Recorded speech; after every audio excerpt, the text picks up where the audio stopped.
ಶ್ರೀಮದ್ ಭಾಗವತಂ 4ನೇ ಸ್ಕಂದ ಭಾಗ 1 ಅಧ್ಯಾಯ 5 ದಕ್ಷ ಯಾಗಭಂಗ. ಮೈತ್ರೇಯರು ಹೇಳಿದರು, ದಕ್ಷ ಪ್ರಜಾಪತಿಯು ಮಾಡಿದ ಅವಮಾನದಿಂದ ತನ್ನ ಪತ್ನಿ ಸತೀದೇವಿಯು ಮೃತಳಾದಳೆಂದು ತನ್ನ ಸೈನಿಕರನ್ನು ಋಭಗಳೆಂಬ ಗಣದೇವತೆಗಳು ಪಡೆದಟ್ಟಿದರೆಂದು ಶಿವನು ನಾರದರಿಂದ ಕೇಳಿ ತಿಳಿದು ಅತಿ ಕೋಪಿಷ್ಠನಾದನು. ಹೀಗೆ ಅತಿ ಕ್ರುದ್ಧನಾದ ಶಿವನು ತನ್ನ ತುಟಿಗಳನ್ನು ಹಲ್ಲುಗಳಿಂದ ಕಚ್ಚುತ್ತಾ ಕೂಡಲೇ ತನ್ನ ತಲೆಯಿಂದ ಜಟಗಳ ಒಂದು ಎಳೆಯನ್ನು ಕಿತ್ತನು. ಅದು ವಿದ್ಯುತ್ತಿನಂತೆ ಅಥವಾ ಬೆಂಕಿಯಂತೆ ಪ್ರಜ್ವಲಿಸುತ್ತಿತ್ತು.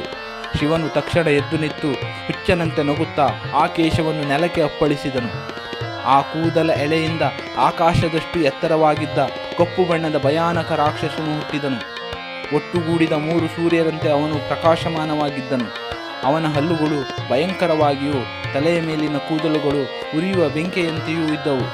ಅನೇಕ ಆಯುಧಗಳಿಂದ ಸನ್ನದ್ಧವಾಗಿದ್ದ 1000 ಕೈಗಳಿದ್ದ ಅವನು ಮನುಷ್ಯರ ರುಂಡಗಳ ಹಾರವನ್ನು ಧರಿಸಿದ್ದನು.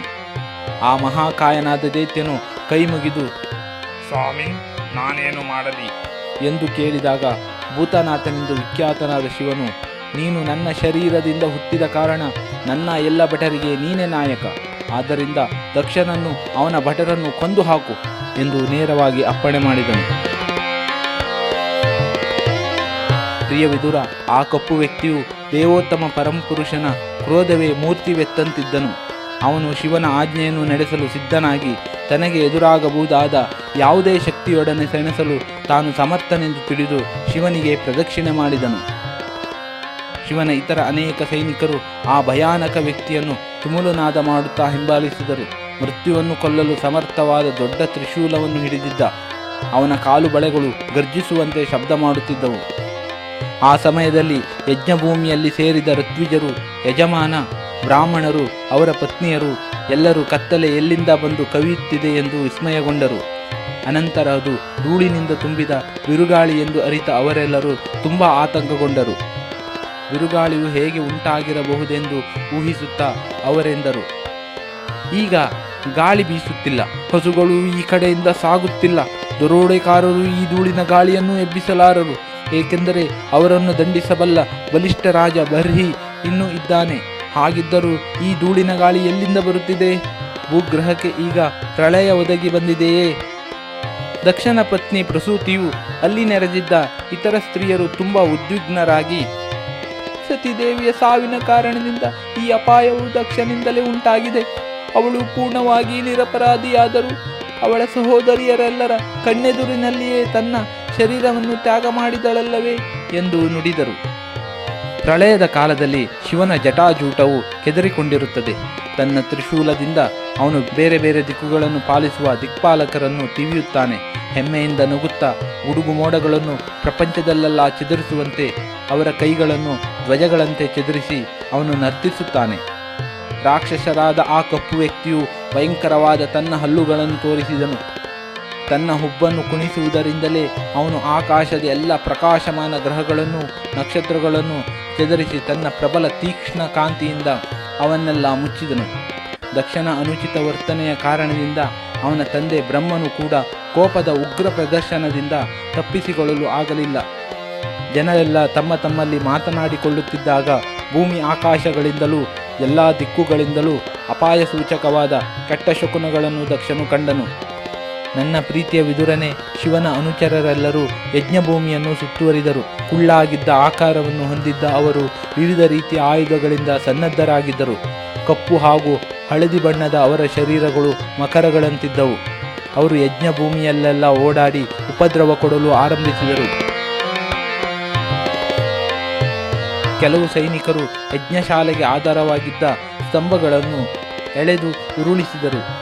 ಮತ್ತೆ ಕೆಲವರು ಹೆಂಗಸರಿರುವ ಶಾಲೆಗೆ ನುಗ್ಗಿದರು. ಕೆಲವರು ಯಜ್ಞ ವೇದಿಕೆಯನ್ನು ನಾಶಪಡಿಸಲು ತೊಡಗಿದರು. ಮತ್ತೆ ಹಲವರು ಅಡಿಗೆಯ ಮನೆಗೂ ವಾಸದ ಕೋಣೆಗೂ ನುಗ್ಗಿದರು. ಯಜ್ಞಕ್ಕಾಗಿ ತಯಾರಿಸಿದ್ದ ಪಾತ್ರೆಗಳನ್ನೆಲ್ಲ ಅವರು ಒಡೆದು ಹಾಕಿದರು.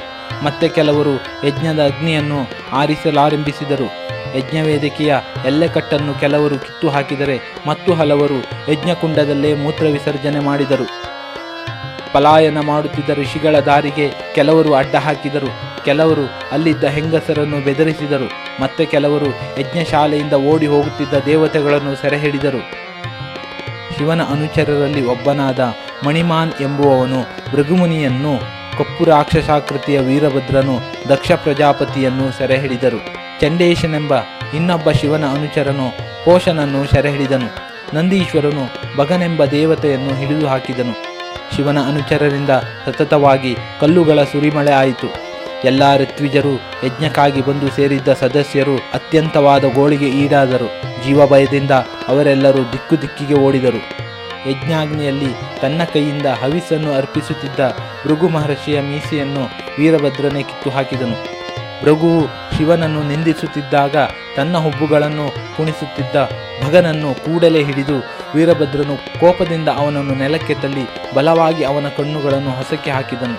ಅನಿರುದ್ಧನ ವಿವಾಹ ಮಹೋತ್ಸವದಲ್ಲಿ ನಡೆದ ದ್ಯೂತ ಸ್ಪರ್ಧೆಯ ಸಂದರ್ಭದಲ್ಲಿ ಕಳಿಂಗದ ರಾಜ ದಂತವಕ್ರನ ಹಲ್ಲುಗಳನ್ನು ಬಲರಾಮನು ಉದರಿಸಿದಂತೆ ಶಿವನನ್ನು ಶಪಿಸುವ ಕಾಲದಲ್ಲಿ ಹಲ್ಲುಗಳನ್ನು ತೋರಿಸುತ್ತಿದ್ದ ದಕ್ಷನ ಹಲ್ಲುಗಳನ್ನು ಅವನನ್ನು ಅನುಮೋದಿಸಿ ನಗುತ್ತಾ ಹಲ್ಲುಗಳನ್ನು ತೋರಿಸುತ್ತಿದ್ದ ಪೋಷನ ಹಲ್ಲುಗಳನ್ನು ವೀರಭದ್ರನು ಉದುರಿಸಿಬಿಟ್ಟನು. ರಾಕ್ಷಸರಾದ ವೀರಭದ್ರನು ಆಮೇಲೆ ದಕ್ಷನ ಎದೆಯ ಮೇಲೆ ಕುಳಿತು ತೀಕ್ಷ್ಣವಾದ ಆಯುಧಗಳಿಂದ ಅವನ ತಲೆಯನ್ನು ಶರೀರದಿಂದ ಬೇರ್ಪಡಿಸಲು ಪ್ರಯತ್ನಿಸಿದನು. ಆದರೆ ಹಾಗೆ ಮಾಡುವುದರಲ್ಲಿ ಸಫಲನಾಗಲಿಲ್ಲ. ದಕ್ಷನ ತಲೆಯನ್ನು ಮಂತ್ರಾಸ್ತ್ರಗಳಿಂದಲೂ ಶಸ್ತ್ರಗಳಿಂದಲೂ ಕತ್ತರಿಸಲು ಅವನು ಯತ್ನಿಸಿದನು. ಆದರೆ ದಕ್ಷನ ತಲೆಯ ಚರ್ಮದ ಮೇಲ್ಪದರವನ್ನು ಕತ್ತರಿಸುವುದು ಕಷ್ಟವಾಯಿತು. ಆಗ ವೀರಭದ್ರನು ಅತ್ಯಂತ ವಿಸ್ಮಿತನಾದನು. ಯಾಗದಲ್ಲಿ ಪಶುಗಳನ್ನು ಕೊಲ್ಲಲು ಸಿದ್ಧಪಡಿಸಿಟ್ಟಿದ್ದ ಮರದ ಉಪಕರಣವನ್ನು ವೀರಭದ್ರನು ಯಜ್ಞಶಾಲೆಯಲ್ಲಿ ಕಂಡನು. ಅವನು ಅದನ್ನೇ ದಕ್ಷನ ಶಿರಛೇದನಕ್ಕೆ ಬಳಸಿಕೊಂಡನು. ವೀರಭದ್ರನ ಕೆಲಸವನ್ನು ನೋಡಿ ಶಿವನ ಪರಿವಾರವೆಲ್ಲ ಸಂತುಷ್ಟವಾಗಿ ಸಂಭ್ರಮದಿಂದ ಕೇಕೆ ಹಾಕಿತು. ಅಲ್ಲಿ ಬಂದಿದ್ದ ಭೂತ, ಪ್ರೇತ, ಪಿಶಾಚಗಳೆಲ್ಲ ತುಮುಲನಾದವನ್ನೆಬ್ಬಿಸಿದವು. ಇದಕ್ಕೆ ಪ್ರತಿಯಾಗಿ ಯೂಜ್ಞಿಕ ಬ್ರಾಹ್ಮಣರೆಲ್ಲ ದಕ್ಷನ ಸಾವಿನ ದುಃಖದಿಂದ ಅತ್ತರು. ಅನಂತರ ವೀರಭದ್ರನು ಕೋಪದಿಂದ ದಕ್ಷಿಣ ದಿಕ್ಕಿನಲ್ಲಿದ್ದ ದಕ್ಷಿಣಾಗ್ನಿಯಲ್ಲಿ ಆ ತಲೆಯನ್ನೇ ಹೋಮದ್ರವ್ಯದಂತೆ ಎಸೆದನು. ಈ ರೀತಿಯಾಗಿ ಶಿವನ ಅನುಚರರು ಯಜ್ಞದ ಎಲ್ಲ ಪರಿಕರಗಳನ್ನು ಧ್ವಂಸ ಮಾಡಿದರು. ಸಂಪೂರ್ಣ ಯಾಗಶಾಲೆಯನ್ನು ಬೆಂಕಿಗೆ ಆಹುತಿ ಮಾಡಿದ ಮೇಲೆ ಅವರು ತಮ್ಮ ಸ್ವಾಮಿಯ ನಿವಾಸವಾದ ಕೈಲಾಸಕ್ಕೆ ತೆರಳಿದರು. ಇಲ್ಲಿಗೆ ಶ್ರೀಮದ್ ಭಾಗವತದ 4ನೇ ಸ್ಕಂದದ ದಕ್ಷ ಯಾಗಭಂಗ ಎಂಬ 5ನೇ ಅಧ್ಯಾಯದ ಭಕ್ತಿವೇದಾಂತ ಭಾವಾರ್ಥವು ಮುಗಿಯಿತು.